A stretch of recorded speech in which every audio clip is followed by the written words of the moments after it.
senin evet dediğine eşin hayır diyebiliyor. Sana geliyor, sen evet dediğine babasına gidiyor hayır diyor. Buradaki dengeyi nasıl korumak gerekiyor? Benim de herhalde bu soruyu almadığım bir seminer ya da bir program yoktur. Genellikle bu konu konuşuluyorsa, ebeveynlik konuşuluyorsa bu soru muhakkak ki gelir. Çünkü insanların ortak olan bir derdi yani bu hakikaten. Sınırlar ortak konması gereken bir şey. Aksi takdirde bir ebeveyni gerçekten evin kötü polisi yapmış oluyoruz ve çocuğun gözünde maalesef ister bunu kabul edelim ister etmeyelim. Tabii ki diğerinin kastı bu olmayabilir, diğer ebeveynin bunu yaparken, ama hayır diyen ebeveyn çok sevilen bir yerde kalmıyor. Çünkü neden? Çocuklar haz odaklıdır. Yani o anda çikolata yemek istiyorsa çikolata yemelidir. Onun işte mantığını izah etmeniz, bak şimdi yersen yemezsin, işte şöyle yaparsın ya da çok yersen işte dişlerin çürür falan. Bunlar bizim yetişkinlerin evet hani anlatmak için mantıken söylediği güzel şeyler olabilir ama çocuk bunlarla aslında çok da ilgilenmez. Özellikle de yaşı daha küçükse neyle ilgilenir? Ben bir şey sordum, bana ne cevap verdiler? Evet mi, hayır mı? Çikolatayı yiyebiliyor muyum? Ve çikolatayı yedirmeyen ebeveyn doğal olarak ne olmuş olur?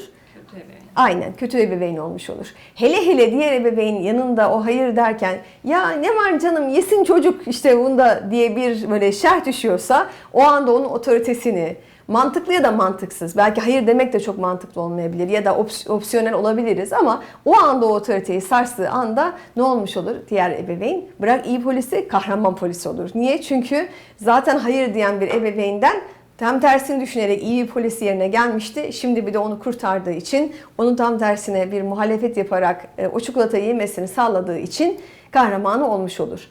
Dolayısıyla böyle bir ilişkide maalesef aslında iyilik yaptığını görece sanan, kahramanlık yaptığını görece sanan ebeveyn kendi ebeveynliğini de maalesef zedeler. Çünkü burada güven vermemiş olur. Yani bir anlamda, çünkü çocuklar evet ne kadar sınırlardan hoşlanmasalar da sınır konulmasında bir o kadar isteyen varlıklardır. Çünkü çok sınırsız ortamlarda da kendilerini güvensiz hissederler. Mesela ben birçok insanla yetişkin hayatlarında çalıştığım insanlarda şunu çok duydum. Bana annem babam sürekli olarak biz sana güveniyoruz, biz sana güveniyoruz, işte sen şöyle yaparsın, böyle yaparsın deyip ama sonrasında ama ben bunun sorumluluğunu taşımaktan çok yoruldum. Çocukken bile sürekli olarak bunu düşünmekten çok yoruldum. Ya da tam tersine çocuk yani olabilir yani işte bir şekilde yaramazlıklar yapmıştır, yapmaması gereken bir şey yapmıştır ya da gençliğinde. Bunun vicdan azabını normalde bir gencin yaşayacağının 10 katı şeklinde yaşıyor. Çünkü niçin? Anne baba ben sana güveniyorum demiş, hiçbir sınır koymamış, bütün sınırları onun eline vermiş. Aslında çocuk ne kadar kendisine güvenilmesini istese de, sınırsız davranmak istese de sınırlardan da hoşlanır. Tabii ki çok sık olmayan sınırlar. O yüzden bizim birlikte karar verip, ebeveyn olarak ortak karar verip çocuğun karşısına tek bir cevapla çıkmamız gerekiyor. Diyelim ki o konuda eşimize katılmıyoruz ya da çok katı buluyoruz ya da ya ne olacak hakikaten o anda yese de olur. Belki çok tahammülü olmayan bir yerde o soru soruldu anneye ya da babaya. Bunu akabinde konuşup birlikte yine karar verip ya işte böyle yapsak böyle zamanlarda en azından biraz daha müsamahalı davranabiliriz, şöyle yapabiliriz diye karşılıklı olarak birbirimizi yumuşatıp bir uzlaşma noktasına gelebilir ve yine aynı şekilde çocuklarımızın karşısına tek bir fikir olarak çıkabiliriz. Bu ebeveynler, çok özür dilerim, ebeveynler tek her konuda aynı düşünmeleri zorunlu anlamında asla değil. Sadece sınırlar koydukları, çocuklara uyguladıkları sınırlar konusunda ortak düşünmeliler anlamında. Bu çikolata konusunda çok basit kaçıyor ama mesela çocuğun yemek yeme konusu mesela kimine göre işte 6 ay 7 aydan sonra ek gıdaya geçilebiliyor ya mesela. Ama benim bildiğim adam mesela geçmişten gelen bir korkusu var. Yutkunmayla ilgili çocukluğunda şey yaşamış. Boğulma tehlikesi yaşamış ve çocuğa bir şey yediremiyor mesela. Ve çocuğun gelişimine engel bir şey. Evde bununla ilgili tartışmalar oluyor. Çocuğa ek gıdaya geçiliyor. Birisi yesin, büyüsün bilmem ne. Diğeri tam tersi, tam yesin ama bu şekilde yemesin muhabbetine gidiyor. Hani bu yemek faslı. Bunun bir de eğitim faslı var. Anne baba da getirdiği yerde backgroundları bir olmadığı için çocuğa bakışları da bir değil. Eğitim anlayışları da bir değil. Çocuğu büyütmek istedikleri mecra da bir değil aslında. Kesinlikle. Bunu nasıl dengeleyecekler evlilik içerisinde? İdeal olan, aslında ideal olanı soruyorsun. Orta. İdeal diye bir şey olacağını düşünmüyorum. Çünkü her insan unik yetişiyor. İdeal değil de belki evliliği daha az bu konuda hargürü engellemek için ne yapılabilir yani? Yani aslında ideal olanı şu, bunu evlenmeden önce konuşmak, evlilikte çocuk sahibi olmadan önce konuşmak. O Senin çok için bilinçli bir evlilik olmuş olacak ya. Bu çok Aslında bizim o çok bilinçli dediğimiz evlilik var ya, Çok romantik normal bir şey normal şartlar altında bir evlilik. Yani çok bilinçli evlilik, evet, böyle her şey kitabını uyduralımdan bahsetmiyorum. Sadece evlenmişiz değil mi? Belli bir zaman sonra da bu herkese göre değişebilir ama diyelim ki çocuk sahibi olmayı düşünüyoruz. Zaten bunu da önce konuşmalıyız. Çocuk istiyor muyuz, istemiyor muyuz? İşte birisi çok çocuk isteyebilir, birisi az çocuk isteyebilir. Bunlardan dolayı çıkan o kadar çok tartışma var ki hiç konuşulmamış mesela. Bu evlilikten sonra konuşuluyor. Ortak olarak karar verilip hani çocuk sahibi olunması gereken çocuk ortak olarak karar verilip sahibi olunabilecek bir kavram.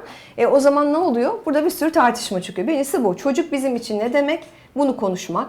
Çocuk yetiştirmek bizim için ne demek? Baba ne demek? Anne ne demek? Her iki tarafında. Yani sadece kadının işte anneliği tarif etmesi değil, kadının anneliği ve babalığı tarif etmesi, adamın anneliği ve babalığı tarif etmesi, bunlar ne kadar uyuyor? Bunlar üzerine konuşabiliriz. Sürekli olarak her yemekte oturalım, bunları yapalım ya da ailecek tartışma saatlerimiz olsun falan değil. Bazen arabada giderken konuşursunuz, bazen bir yerde bir yemekte konuşursunuz, bazen bir arkadaş ortamında birisi bir şey anlatır, oradan tetiklenirsiniz, aklınıza bir şey gelir, ya biz de mi böyle olacağız acaba falan dersiniz. Ama bir şekilde bunları öncesinde yavaş yavaş konuşmak. Şu demek değil, bir artık sözleşme yaptık, tamam biz çocuk beyannamemizi tabiri caizse hazırladık, ondan sonra çocuk sahibi olabiliriz değil kastettiğimiz. Ama yavaş yavaş konuşmaları en azından öncesinde başlama bizi zaten o bilinçli ebeveynliğe doğru itecek bir şey. Mükemmeli yakalamak diye bir derdimiz yok çünkü zaten o mükemmelin anlatılan bir resmi yok. Yani dediği gibi herkese göre değişebilecek, hatta her çiftin anne babalığı bile her çocuğuna göre değişiyor. Yani bir çiftin 5 tane çocuğu varsa 5'ine yaptığı anne babalık aynı değil. Bambaşka. O yüzden de aynı evde yetişen insanlar farklı hem karakterleri gereği hem de gördükleri anne babalık, ebeveynlik farklı olduğu için bunu yapıyor. Ayrımcılıktan kastım ayrımcılık değil. Ama ister istemez karaktere göre, şekle göre, zamana göre, annelik babalık tecrübesine göre o anne ve babalıkta yolda değişecek bir şey. Bizim kastettiğimiz burada öncesinde düşünebilmek. Yani evet, çocuk sahibi olduğumuzda ne olabiliriz? Sonrasında da birlikte konuşmaya çalışmak. Ben şeye benzetiyorum, yani bana sorduğun örnekte olduğu gibi bir insanın geçmişten gelen bir şeyi var ve haklıdır. Asla bunu yargılayan bir yerden söylemiyorum. Ama benim bunu hala yaşatıyor olmam ve çocuğumun yiyeceği yemekte aslında o duygudan kaynaklı bir şey yapıyor olmam, bendeki bir yükü çocuğuma 6 aylık bir çocuğa aslında vermem demek. Şimdi normalde fiziken bir baba ya da anne elindeki bir yükü 6 aylık bir bebeğe verir mi? Ya da sırtına bir çanta takar mı? Takmaz değil mi? Küçücük bir bebek ya da çocuk da olsa, daha büyük bir çocuk da olsa mümkünse ben taşıyayım ama onda bir şey olmasın der.